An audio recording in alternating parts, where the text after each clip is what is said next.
안녕하십니까, 김종래입니다. 9월 14일 김종래 TV 방송을 시작하겠습니다.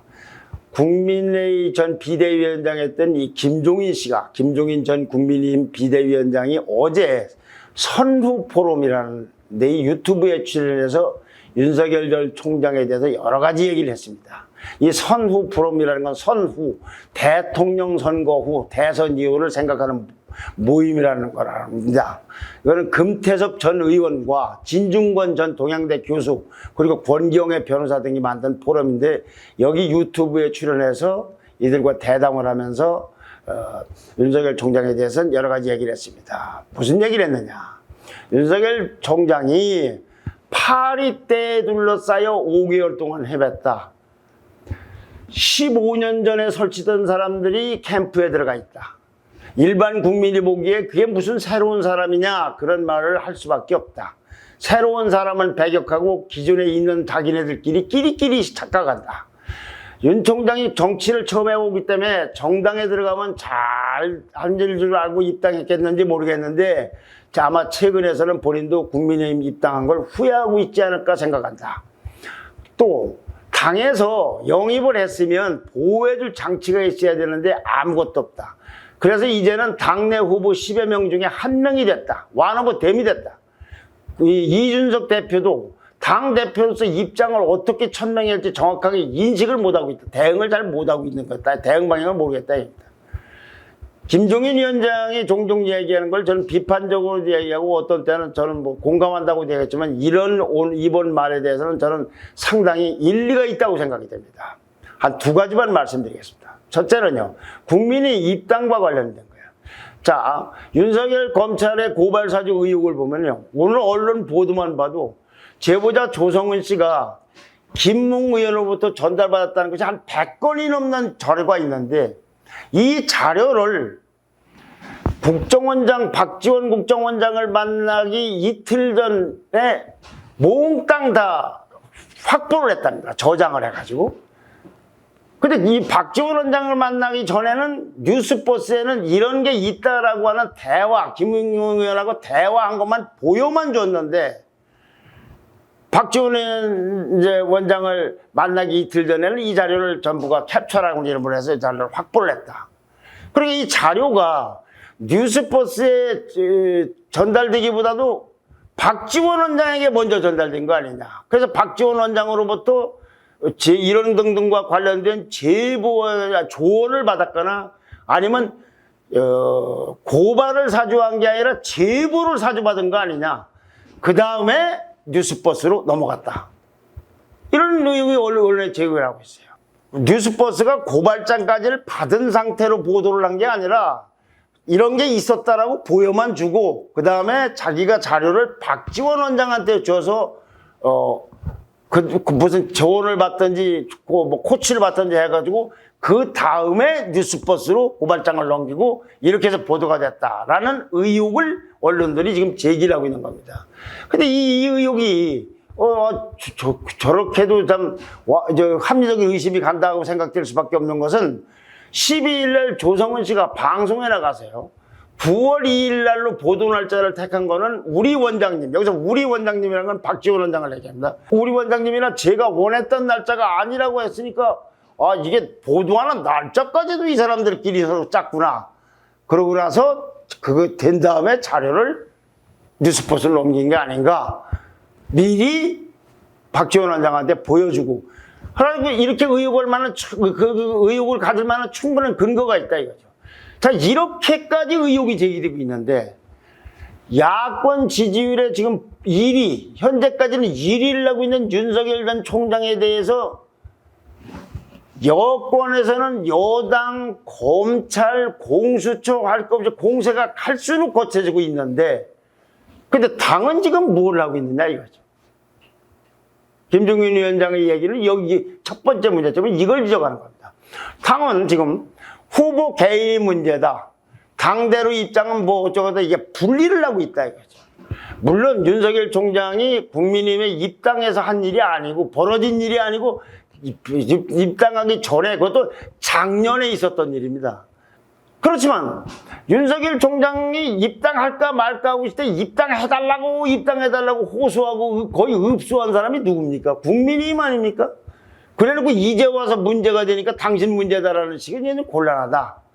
특히 일부 주자들이 태도는 정말로 납득하기가 좀 쉽지가 않습니다. 아무리 정치적 경쟁자여서 내가 후보가 돼야 되겠다는 거, 그건 당연히 이해가 됩니다만은, 예컨대 이 홍준표, 유승민 의원 같은 경우에 이래요. 특히 이 같은 당이 맞냐는 생각까지 들 정도입니다. 유승민 의원은 무슨 김웅 의원이 자기 캠페인 대변인 했으면 이렇게만 있을 일이 아니죠. 더군다나 홍준표 의원은 말이죠. 이렇게 얘기하는 박지원 원장과의 의혹이라든가 다른 의혹에 대해서 일체 한마디 없어요. 말하자면 야당 측에서 제기하는 의혹에는 한마디 없고 오직 윤석열 총장만 사실인 걸 전제로 한 듯이 하고서 공격을 하고 있는 거예요. 여당보다 더 심하게 공격을 해요. 아니 홍준표 의원이 민주당의 윤석열 총장의 문제점도 있지만 이런 박지원 이건 뭐냐라든지 뭐 고발 의혹이 이건 정말 조작된 게 아니냐든지 정치 공작이라든지 이런 얘기를 한마디도 하지 않고 윤석열 총장 당신 문제니까 당신이 해결하라고 이거 당신이 안 불러도 좀 이상하다는 식으로 계속 몰아붙이고 있다. 이게 경쟁이라는 이름 속에서 나오는 주자들에 대한 행태는 이게 옳은 것인지. 자, 이렇게 돼서 이런 방식으로 해서 과연 후보가 될 것인지 국민의힘에 또 후보가 된들 원팀이 될 것인지 참 의문입니다. 이래서 김종인 위원장이 당에서 영입을 했으면 그것도 들어와 달라고 보호해줄 장치가 있어야 되는데 아무것도 없다. 그래서 윤석열 총장은 지금 입당을 후회하고 있을 거라는 하는 지적이 일리가 있다. 밖에서 있으면서 무소속으로 있으면서 제3지대에 있으면서 공격을 받는 거하고 들어갔더니 내 문제가 터지니까 나만 일방적으로 공격한다는 건 좀 다르지 않느냐. 또 하나는 캠프 얘기입니다. 지금 밖에서 지원하는 사람 말고 그 사람들은 뭐 몇십만 있을지 몇백만 있을지 모르겠습니다만 적어도 캠프라는 이름 속에 들어가 있는 사람 숫자가 대략 한 200명이 넘는다고 합니다. 정확한 숫자는 모르겠습니다만은. 자, 그럼 이 사람들이 좌파 문재인 정권의 종식을 시키고 정권 교체를 하기 위해서는 그 엄청난 우파적 신념과 열정을 갖고 있는 소유자들인가? 라는 거기에 의문을 김종인 위원장이 제기하고 있고 저는 그것이 일리가 있다고 봅니다. 심지어는 뭐 밖에서 들리는 소문으로는 거길 못 들어가서 아우성이라고 하니까 그런 신념과 열정보다는 뭐 정권 잡은 다음에 뭐 한 자리 하고 싶은 욕망이 많은 거 아닌가. 그러다 보니까 한탕주의라든지 떴다방 캠프라든지 이런 소리가 나오는 거 아닌가. 세과시를 하려고 하다 보니까 온갖 사람들이 몰리고 마구마구 영입하다 보니까 뭐 누구 국회의원들을 줄을 세우느니 별의별 소리가 다 나오겠다. 그러한 결과물로서 지금 집단지성이 잘 발휘가 되지 않고 있다. 예를 들면 군 장성들만 해도 그렇습니다.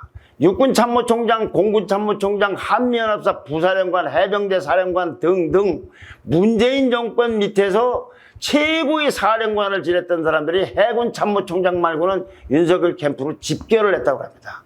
이 사람 중에 강제 전역된 사람이 한 명도 있는 건 아닙니다. 임기를 제대로 마친 사람들입니다. 저는 문재인 정권 밑에서 사성장군으로서 또는 삼성장군으로서 최고의 사령관까지 올라갔던 사람들이 잘 문재인 정권에서 근무하고 퇴직하고 전역한 다음에 문재인 윤석열 캠프로 가는 이유를 잘 모르겠습니다. 이 사람들은요, 문재인 진보 정권의 국방정책이나 대북정책을 가장 충실히 수행했던 최고위직에 있던 사람들입니다. 그런데 대통령이 있는 데서 군인은 통수권자의 명을 받들어 복무를 하기 때문에 그건 일리가 있습니다. 근데 윤석열 총장은 지금 대통령이 아닙니다. 국군 통수권자가 아니에요. 그런 지위에 도전하는 사람들이에요. 그것도 문재인 정권과는 노선이 분명히 다른 사람이에요. 안보에 관해서.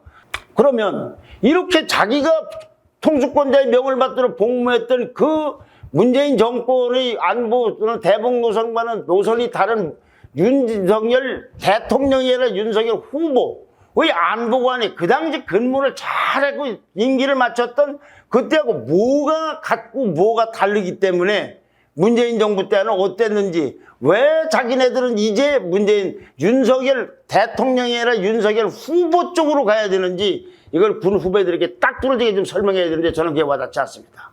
저는 사령관이나 별 4개의 계급장을 달아준 문재인 대통령에 대한 배신했다 이걸 얘기하는 게 아닙니다. 안보의 소신을 묻는 겁니다. 이 사람들이 현역에 있어서 정권이 바뀌어서 가령 우파 정권이 들어섰다. 그때 복무하는 건 다르다. 이건 후보 문제다. 이거 후보 문제. 전 정권 밑에서 국군 통수권 잡아서 열심히 일하는 사람이 후보에게 갔다. 그건 안보 소신을 물을 수밖에 없는 것이다. 어떤 게 안보 소신이냐 이거죠. 그리고 윤석열 총장의 안보의 정책이 자기의 소신이라면 그럼 문재인 정부 있을 때는 말 한마디도 안 한 겁니까? 한 겁니까? 행정관이 부른다고 해서 쪼르르 갔던 육군 참모총장 같은 사람들은 그 왜 그런 짓을 한 겁니까? 또 하나요. 언론 분야 종사자들은 3명이나 들어갔다가 며칠 안 돼서 나오는 사고가 났어요. 이 원인은 뭡니까? 사람 이름을 거론하긴 뭐합니다만 들어갔다 보면 며칠 있다가 나오고 들어갔다 보면 며칠 있다가 나오고 이건 왜 그런 거예요? 왜? 또요. 캠프를 소수가 전행한다는 소문이 파다합니다. 소수가. 200명 중에서 소수가. 극소수가.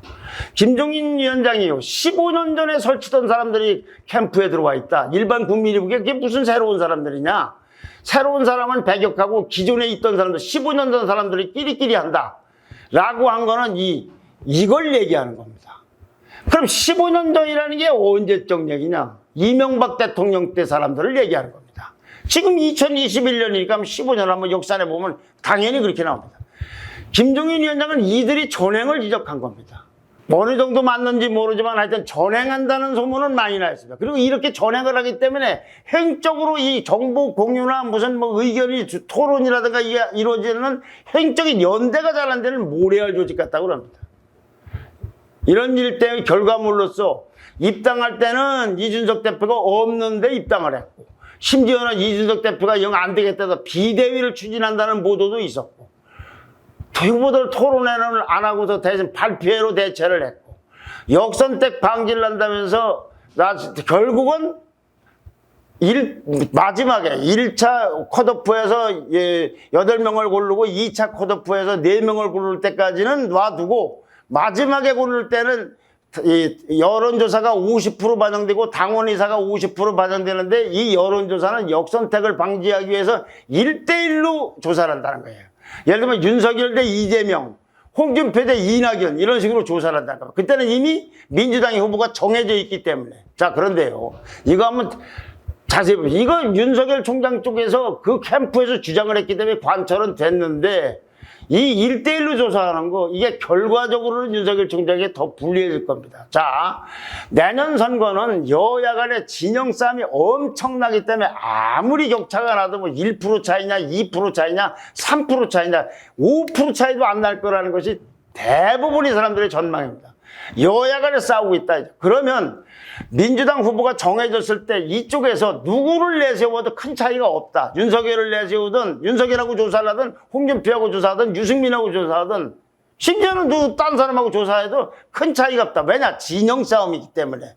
이렇게 되면 1대1로 조사한 것도 다 이긴다고 보면 변별력이라는 게 없어지는 거 아니냐, 이게 변별력이. 그래서 이것도 별로 그렇게 역선택 방지가 된 게 아니라 오히려 발이 묶여서 다 이긴다, 다 진다.